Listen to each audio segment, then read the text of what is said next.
Bu da yəqin ananızdır. Yox, musiqi müəlliməmdir. Anamın şəkili yoxdur burada.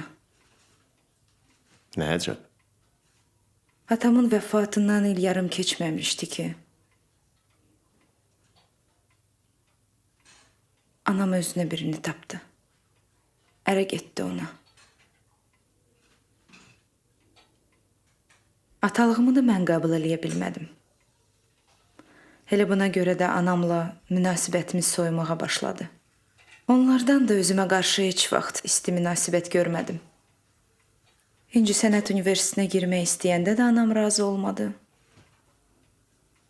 Elə Vagif müəllimlə evlənmək məsələmiz ortaya çıxanda da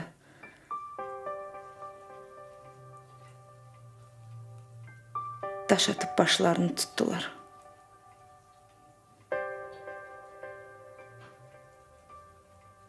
Amma deyəsən rəhmətlik sizə qarşı çox mehriban olub. Bəli, Deməli, xoşbəxt yaşamısınız. bəli.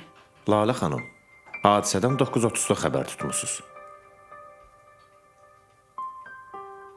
Bəs hadisə baş verən gecə ərinizin səhərə qədər otağa qayıtmaması niyə sizi narahat eləməyib?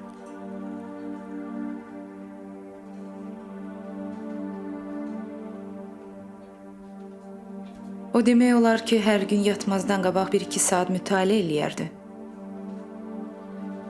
Mən də ki, ağır yatan adamam. Başqa səbəb yox idi.